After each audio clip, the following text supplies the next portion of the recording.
تعلیم کړی دی؟ تعلیم مې کړی دی او هغه څه زده شوی؟ پښتون په وس وایم. کوم څه ستا؟ کومه ښوونځی وایې؟ ماشاءالله ماشاءالله. بس د دې هېواد لپاره که غواړو چې د وطن خپلو پښو باندې ودرېږي، یوازینۍ لاره علم او پوهه ده، تعلیم ده. غواړو چې له نړۍ سره سیال شو، نړۍ سره په ټولو برخو کې په خپلو پښو باندې ودرېږو، نو یوازینۍ لاره هغه علم او پوهه ده. دا ځوانان ټول باید علم او پوهې تشویق شي، تعلیم وکړي. تر ټولو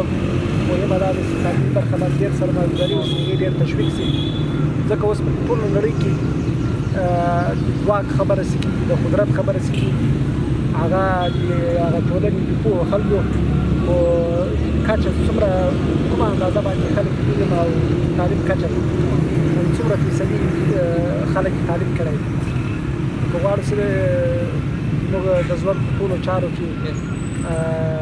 دې وطن ته ښه خدمت وکړای شو، نو هغه لاره تعلیم د علم او پوهه.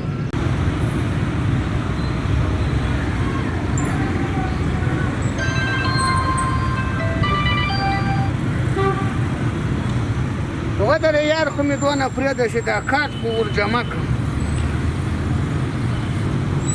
او د زه پوه وي د خدای په اړه یو ځای د کوره زنګ راځي، بل ځای دلته په تلیفون کې روپۍ نشته. یارې ودرې یار، ښه ودرې لکه چې جمع شو.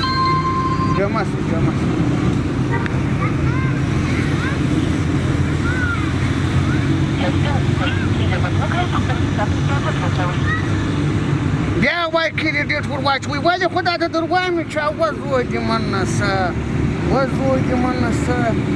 وای کریډیټ واچوي، خو دا دغه د دروایم چا دا کې خو د نور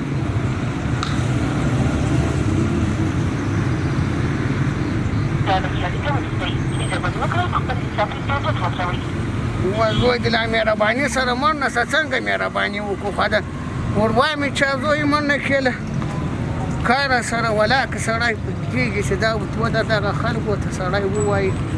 بد کارم ده، خو نو خیر اوس خو دا چې مجبوره یم. السلام علیکم. وعلیکم السلام. ستړی مه شې صاحب کې جوړ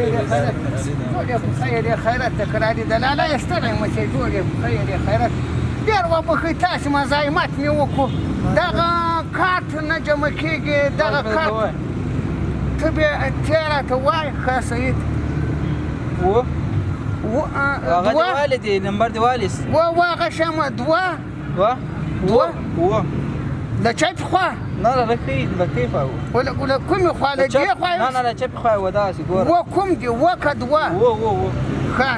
خو دا دانه یې یار دې په خپله جمع کړی ولی ذاتي سعیده دغه ما وایه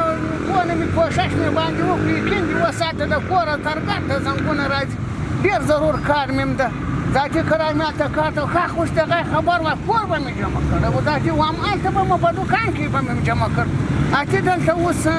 داسې وار نشته ذاتي خیر اوسې کور دې ودان شه، خدای دې ذاتي ښه کړو، خدای په امان وبښئ تاسې مزاحمت مې وکړو ذاتي خدای په امان دې خیر اوسې کور دې ودان شه. ذاتي کرار ته ودرېږه دغه د شاشې جمع شو ولا کور یې ودان غټ کوه مخکې کنې خوا د اوس به ذاتي په دغو مشکل ولا له اخته وکړه.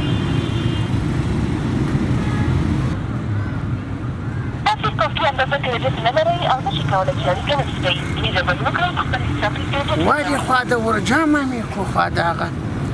بیا ښه خوا د دغه د خوا د جمع مې کړو نو دا اوس بیا ولې خو هغه ځوان ته مې وویل ذاتي وایي جمع شو غواړه یاري که ونیسئ اوس به هغه څنګه شو کارت مې څه کړو دی څه شو زه څه شوم خدایه پاک. حاجي صاحب هغه درواغه دا ما جمع کړو 50 دی بیا تر وخت دا کار وکړو راسره سپینه یې راباندې ملنډې راباندې بس نو دا چې تاسې بې تعلیمي له لاسه داسې کار نه کېږي چې دغسې یو په اولاد باندې تعلیم نه کوي نو دا خبرې به نو کیسې بتمن راځي. کارت ما جمع په دې خاطر باندې چې د خپلو زمانو باندې تعلیم وکړه ځکه چې دا خو ټول عمر له دوی سره د داسې خو نه ده دغه یې ده وله یا یقیني دغه یې ده مور سره به نه ده ما خو بس دلته په ناست منظره باندې راغلی و نو خپلو زمانو باندې تعلیم وغاټ تکلیف دی کیندي وسه د غیدم او من یې ګوره اوس ما زه د عادتات ته احتیاج یم تاسې ما د اولاد په ځای یاست مګر ګوره وینې زه تاسو ته احتیاج و یا تعلیم خو ښه شی دی راتلونکي له دې مشکل سره مخ نسو نو باید خپلو بچیانو باندې سرمایه‌ګذاري په تعلیم کې وکړو سره نړۍ سره سیال سو الله تعالی خو دې ښه درسره یوازینۍ لاره علم او پوهه ده ځوانانو باید قوي شي خپلو پښو ودرېږي په نړۍ کې نن ورځ چې حساب کېږي په پوهو خلکو باندې کېږي په علم او پوهه باندې چې ټانکونو تیروب دې نه کېږي څومره خلک پوه نه لري څومره تعلیم کوي نو باید خپل اولادونو پوهه دغسې د خدای دې ښه درسه معنا تا دا پوسې معنا دی د خپل تکلیف ووینو نو به په اولاد باندې و معنا خپل اولاد ته دا 50 سره ورواخته چې لوړ ورته ورڅخه به د سر وګالې لوز واټ بیا د خاصه ورجمع کوي او دا غته ورکړه نمبر درته لوړ ورته اته دا کارت نه غواړي دا نمبر دې ما ورته واخته هغه ته صحیح ده چې خدای خو دې خدای سره خدای دې په ځواني بیا ولا